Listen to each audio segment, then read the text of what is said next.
Dr. Awinibuno, we want to delve into leadership very quickly. And you have served in various capacities.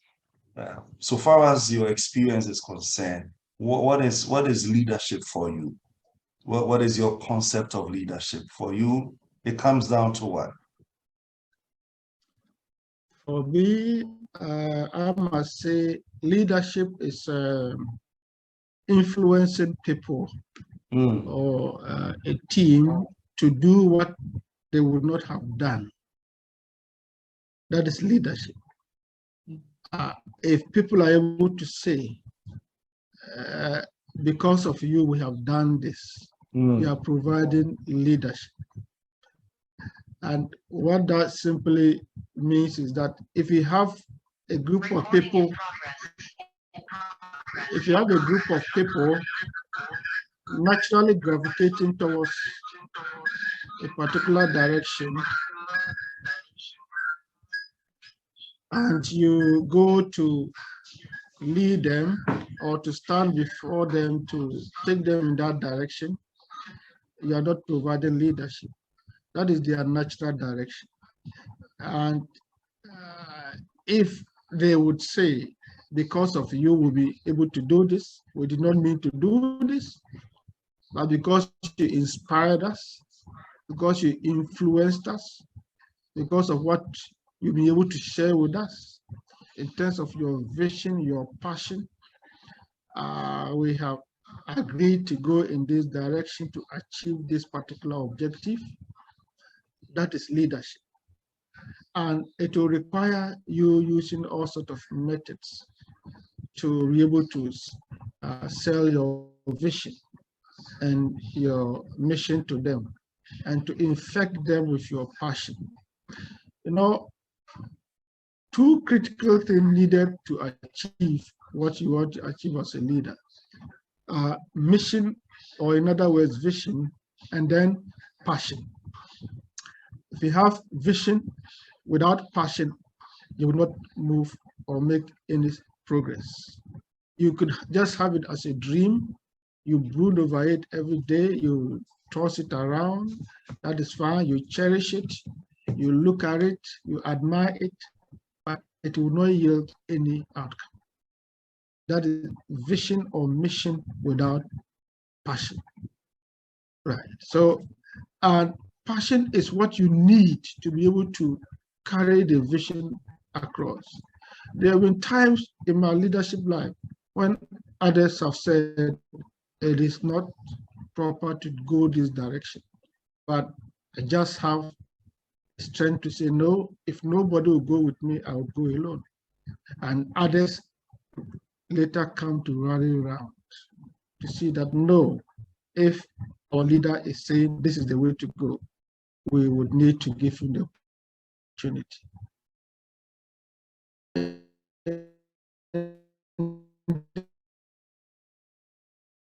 The same way, if you have canon, you're going to behave like a free radical, destroying a lot of things, because your passion is not directed and it has no outcome or aim in hand. So these things are things that should inspire one.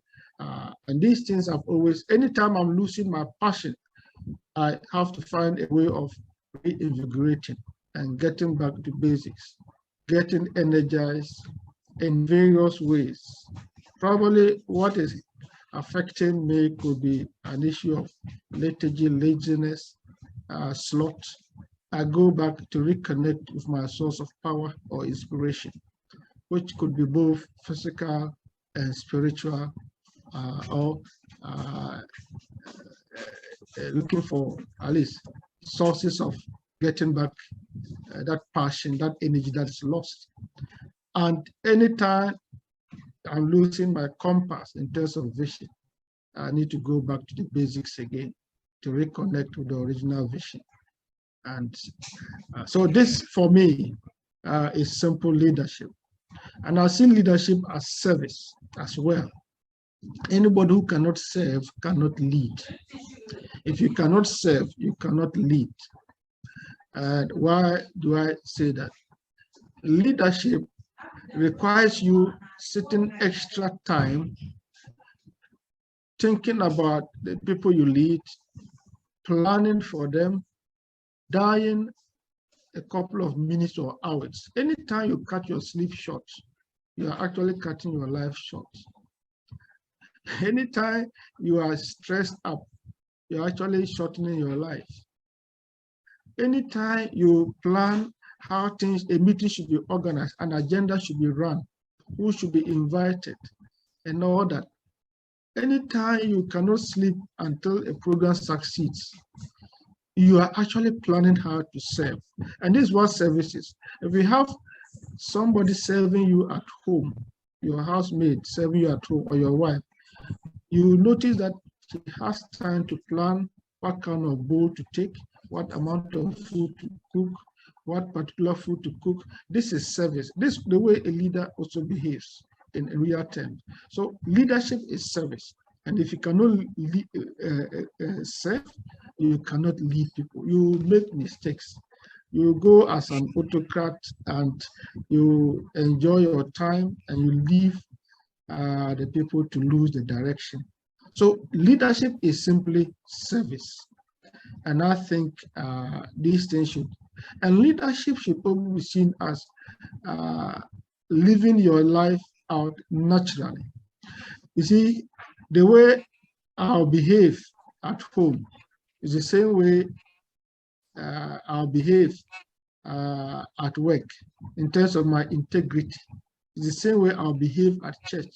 It's the same way so a leader somehow is a person of integrity who will say, I will say in quote, is predictable in terms of his integrity. He should be able to at least exude this kind of. So I think if you add your passion, if you add your mission, if you add service, if you add issues of integrity, living out a life of duplicity, you inspire your followers to achieve particular aims. So for me, this is the way I see leadership to be. It is service, and that means dying for your people, taking the bullets, staying extra time to die a little more for your people. And this is driven by love for the people. Love for the people, and you put the people first. Your primary aim is not a reward. It's not a reward. That is not the primary aim. In fact, there are two things which drive leadership, aside the mission and the passion as a underground. The fundamental reason comes to two things: approval of men and approval of God. These are the two things which drive leadership. A leader, you should be looking at seeking first the approval of God when there is a dilemma in taking a decision. The approval of men should only be accidental or incidental. So if men approve you, fine. And if, but God should be the fellow you seek to please, because he is your ultimate consultant in whatever. So I think this should guide everybody as a leader, whether you have a divine thing, a good divine source that inspires you. These things should drive you. If you check every leader, the underground reason sometimes is for human approval. When you even lead in order to make money, the money at the end is supposed to bring you approval. When you succeed in your program, it's supposed to bring you approval. When anything even if you are going to win the greatest of laurels, it's all human approval. When you stand and human beings applaud you, that means they give you worship. That nature of man is still there in every leader, the desire for dominion and worship. So one should be careful that even as you seek it, if men approve you, just relate it to God, hand it over to God as the source of all that. But that should not be what should drive you. If you lead that, you will make mistakes as a leader and you become greedy. and you cannot be selfless. So God's approval should be what should, and God's approval is always for his people to be better. It's for their welfare. It's for their common good. It's for the upgrading of their human dignity. All right. So as a leader, you normally will even put your people who follow you even higher than what, give them the benefit of their life, believe in them. And once you believe in them, you're able to transform them into better people who can be able to do better than you. And if, as a leader, your followers do better than you, then you're a good leader. If they come and they don't get your level, know that you have failed. If you teach a student and he excels and even comes to teach you later, you've done well, because your support is what brought the fellow. And indirectly, you also benefit from the labor of your fruit. Out of your tuition, is be able to progress, and you're also benefiting from that. So these are my philosophies or my concepts of leadership. I've read a number of books and their concept, but to summarize it in simple terms, these are the little things that inspire me. At least getting people to do what they would not ordinarily, if they would ordinarily have done what they are doing, then you are not providing leadership. But if they will not do ordinarily have done it, and you use your strategies, your vision, your passion to inspire them to do what they would have, they wouldn't have done, and they tell you it's because of you we did this, then you are providing leadership. If not, any other person could have done what you are doing, because without you, they were already going in one particular direction. So you have not done anything new. Just my initial comments. Thank you very much. There's a lot to chew on, what you have just shared with us. I've written so many things here. I'll be picking on them. Some of them will need a bit of elaboration for. So, for instance, Dr. Awinibuno, you become the national president for the association. How do you get the vision? You spoke about vision as a leader. How do you get the vision to lead such a group? Thank you very much. You know, anytime you become distressed or worried about something, it is a sign that something is burning in you to do something about it. So at times, when you feel passionate about something, you feel uncomfortable that something must be done about something. It's an opportunity to turn it into a vision. All right? It's an opportunity. There are certain things that are not going on right in the society, in your family. It is time to bring about leadership. It is time to bring about order. Leadership normally brings about order. So that at the end, it is able to get people to move in a certain way, take away discordance, and bring about concordance, because there's a unity of purpose. So anywhere there's confusion, it's an opportunity. So there are certain things that I didn't feel were right with respect to the state of my association. And I felt that given the opportunity and the backing of my people, I should be able to bring about a change. I did not think I was a macho man, but I did, first of all, a SWOT analysis to see what the situation of my organization was. All those who followed me in my presentation of my manifesto saw that I did a SWOT analysis of the association. I looked at the strengths, of the association. I looked at the weaknesses, I looked at the opportunities and the threats.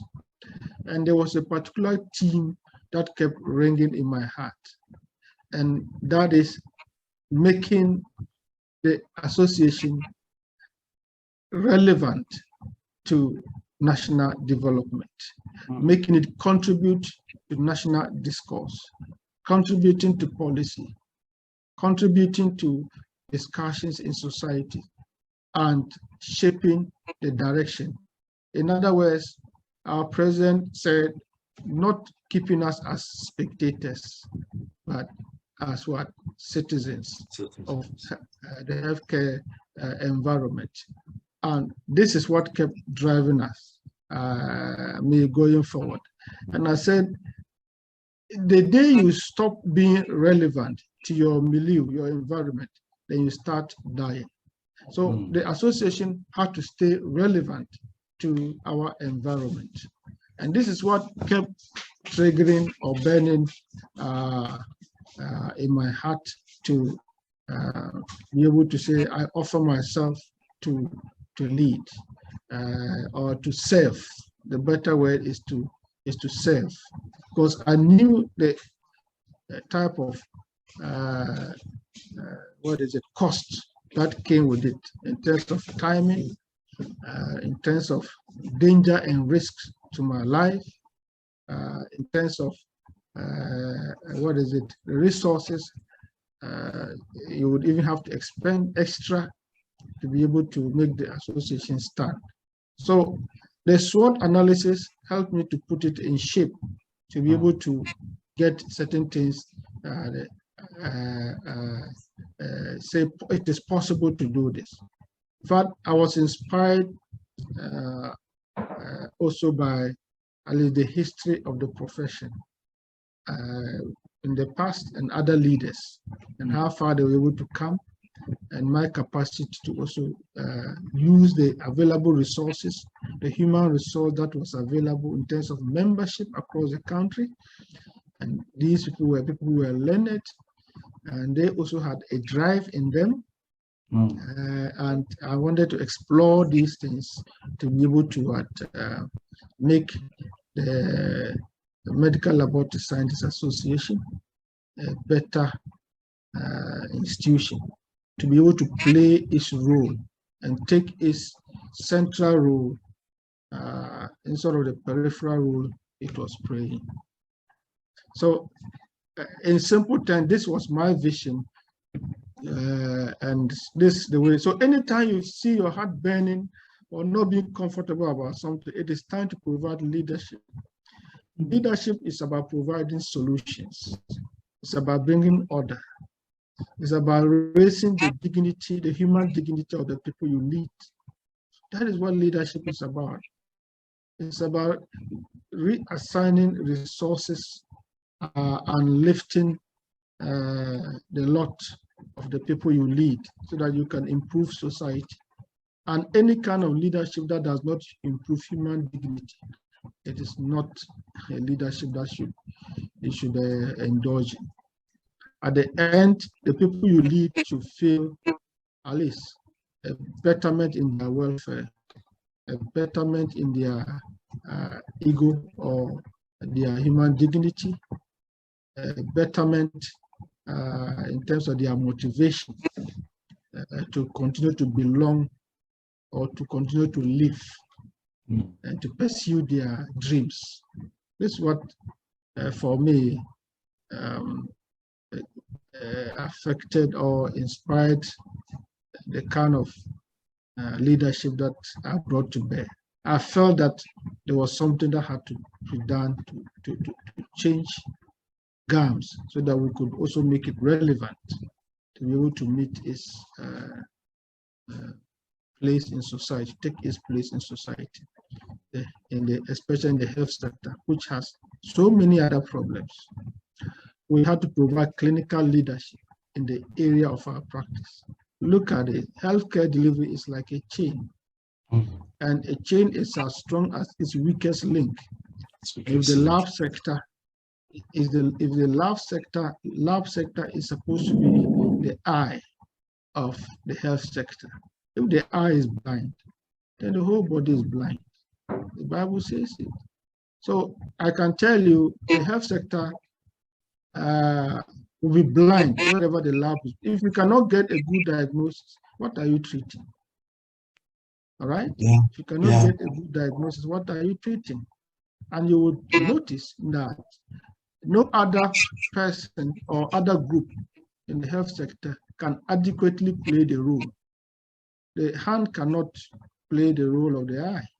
Yeah. The eye must stand up and play its role. You may say, oh, the eye is defective, but if you are able to sharpen the eye, then there's light in the entire body. When your diagnosis is good, your treatment will be on point. Patient will be healed quickly to go back home. The number of days they will stay in bed will be reduced. Their frustrations will be reduced. Medical errors will be reduced. And safety of the patient will be what? Improved. The cost, overall cost of managing the patient will reduce. You see, antibiotic resistances will reduce. So recurrent conditions, preventive medicine will be improved. You see, so the ripple effect is big. So just need leadership to be able to bring about this, for it to take its rightful place. And this is what keeps inspiring us to do what. I can tell you the other sectors have their challenges and they cannot leave their challenges to solve your challenges. So, and as a citizen, this is what inspires me as a patriot or as a patriotic citizen who wants to do something about the state of his healthcare, the healthcare of the citizens. And once you are healthy, you are wealthy. Wonderful. Your health is your wealth. Thank you. Thank you very much. You know, the reason why I ask this, let me put it in perspective, also because of what you have shared with us. Sometimes people are voted or people are elected, and all of a sudden it's as if they were not prepared for the position that they have been asked to occupy, or they elected them into. And they are now trying to find themselves and trying to find what to do. And then it leads to people doing, you know, either firefighting or just keeping or the status quo and just maintaining things. And sometimes in their trying to maintain, things deteriorate. And then eventually the group or the department or the company, the organization is the one that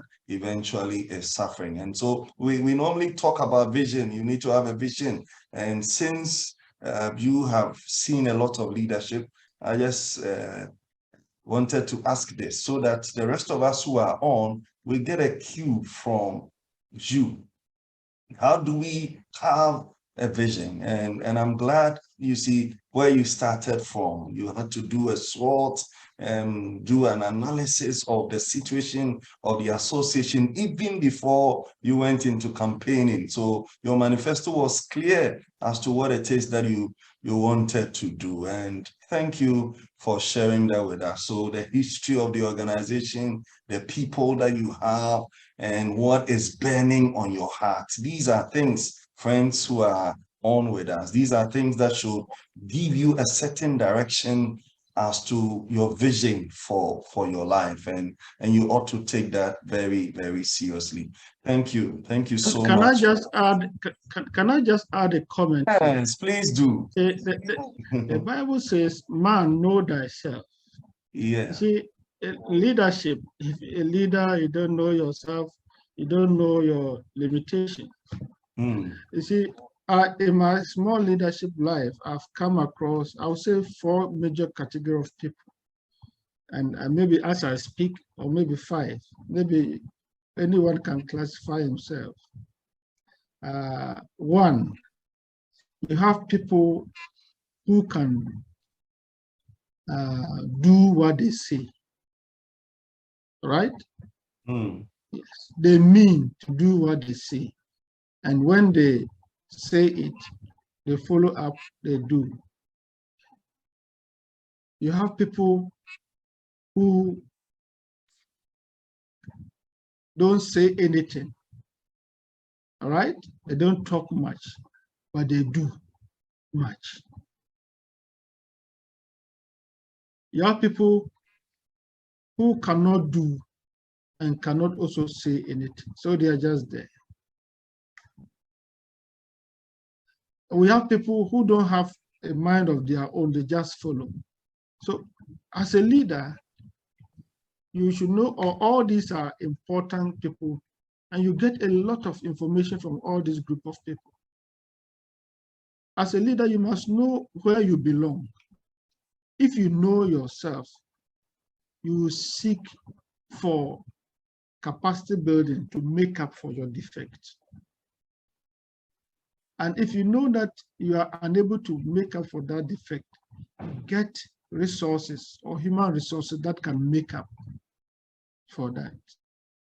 If I'm somebody who cannot speak much, but I have ideas and I have a passion to drive, I can get somebody with my defect who can complement me because I know my weaknesses. So one should not be shy. And as a leader, you should be humble enough to seek for help. The good thing about leadership is that a leader is somebody who can rather delegate. Nobody rather delegates a leader unless you have a higher authority. But if the buck stops on, you have the opportunity to delegate. So you can delegate and delegate, even though you take the responsibility. Somebody who don't delegate, somebody who cannot do what you want him to do.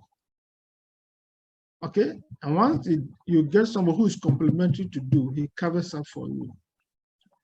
So if somebody is coming into office and he does not assess whether he has got passion and mission or vision for the job, he should not. Even when the crowd is telling you go, please be careful. Because when you are given a big stage, when you're in a crowd and your pants drop, the disgrace is usually something you can contain. But when they put you on a stage and your pants or your trousers drop, what we see is normally embarrassing. So be ready to know yourself. Man, know thyself and know that I am not venturing, or I'm venturing there, and I'm ready to use other comrades to augment my weaknesses and give them the credit when you have the opportunity. I can tell you that on this platform, there are a lot of things that I did not physically do, but people supported. People supported. And what I needed to do was to just influence or motivate them. And when you motivate people, you're able to mine the gold in them. And they come out, they wouldn't even know that they could do certain things. But because you believe in them, they come out excellently. And that is transformational leadership. You transform them from being timid people to people who can do things better. And I've worked under leaders like that as well. I've worked under some mentors, which they are not aware of taking them as mentors. I may not even meet them, but I meet them and I take a lot from them. You can't believe that there are people I just see as mentors, and as I approach them, I pray. I go to shake them, and my prayer is that, Lord, give me double virtue of this capacity, and I draw this power from them. So you'll be surprised, and you notice that you begin to manifest those traits of those particular type of leaders. You have it. Yeah. When you inspire people, you challenge them to you, they come out, they say, oh, I didn't know I could do this. And you notice that they come out and they are very thankful and very grateful. So don't just rush into the job simply because the crowd is shouting for you to say they can do it. I'm not saying that in any type of leadership, I'm not trying to say that to discourage people. People can achieve leadership even in their weaknesses. And my type of leadership has been like that. I've got a lot of weaknesses, but I have tried to be humble to learn from others who are even working under me by purpose of administration. And also knowing that I'm not perfect, and I learn a lot. I've done a lot of drafts of letters and they've been corrected by leaders, and I go out to thank them. If those letters had gone with those mistakes, it would have been a disgrace. You see, and I'm grateful to them because somebody, your secretary is excellent in that. So when it corrects, you don't need to take an offense. Your financial secretary knows the finance better. So if he says, Mr. President, look at ABC, you cannot just discount. No, you need to respect him. And once you do that, that is the teamwork.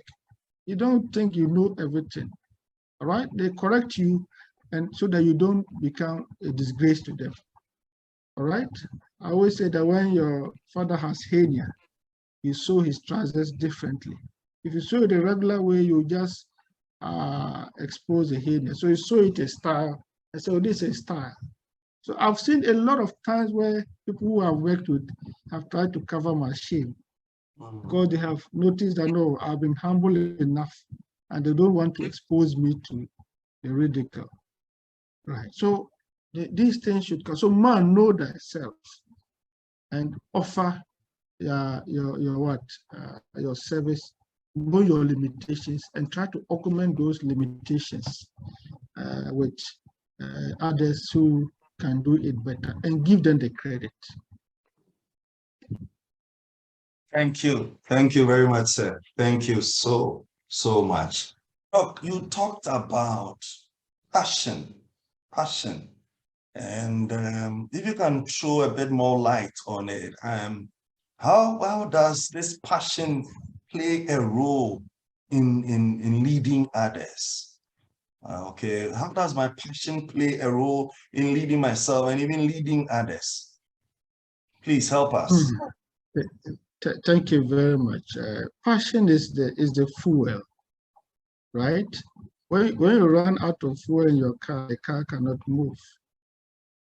Okay, you have a destination, but you cannot get there. That's what we mean by passion.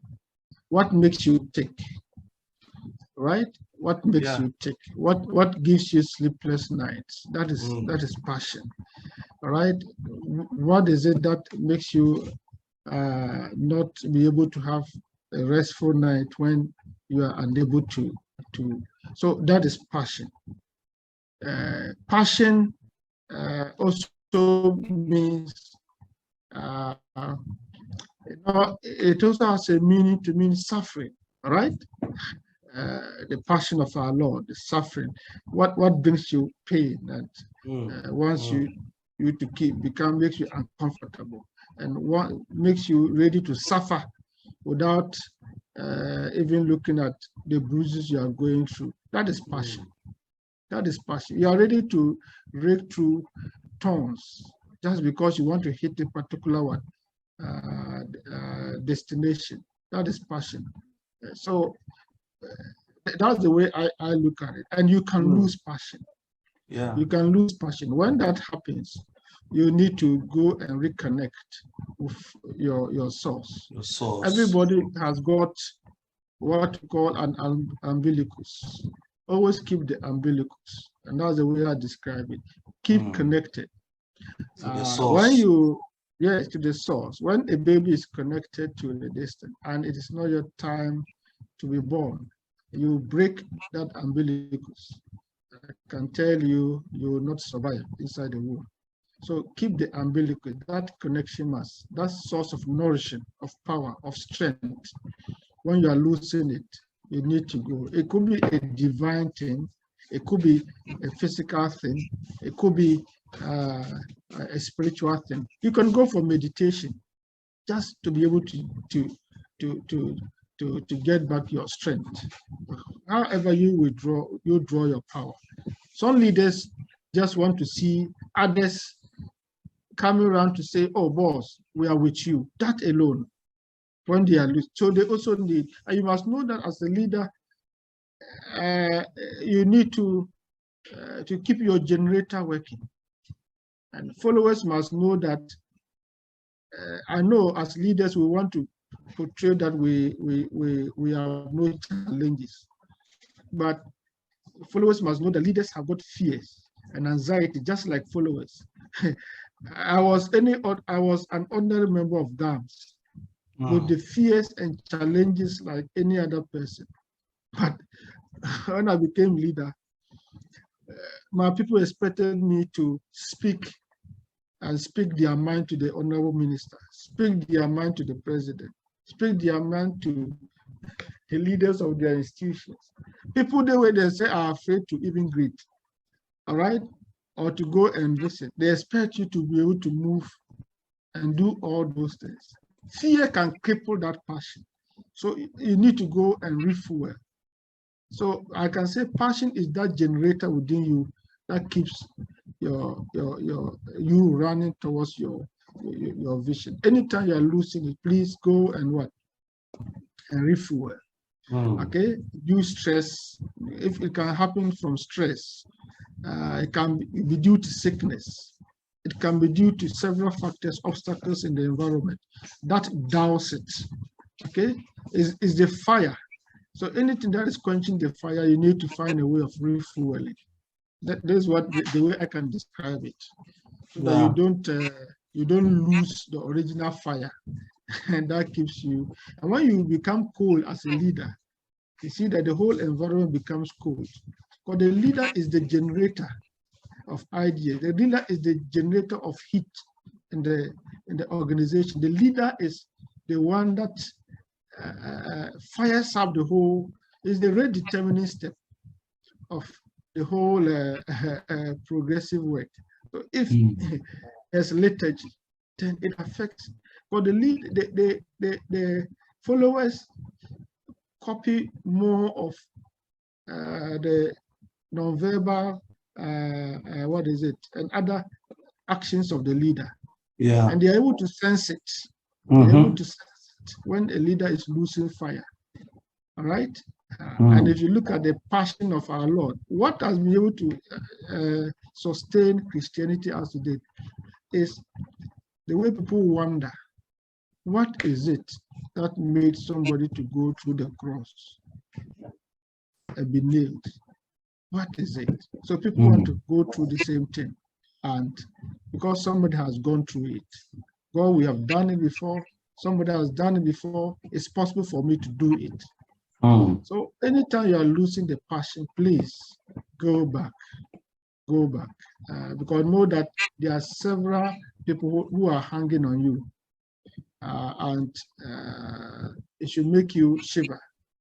It should make you shiver in whatever decision you are taking. So I would say passion is that generator, that fire, okay, that spirit within you that keeps you bubbling when even everybody, any other else is given. I can tell you, at our last agitation to get the teaching hospital boards in place, I received calls from members. This thing, it won't work. There's no action. And you'll be shocked. Within the day, we had to rush to Bolga, go and meet our people there, explain, dash to Tamale.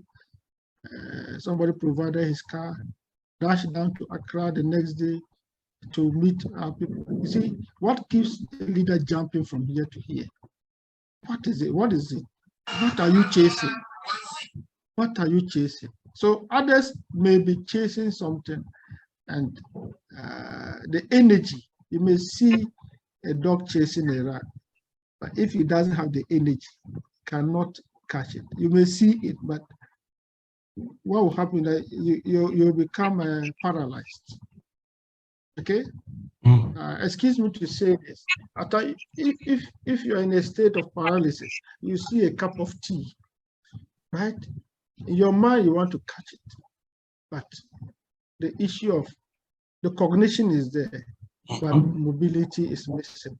It's missing. Right? So the energy you need to be able to pick the cup of tea to take in.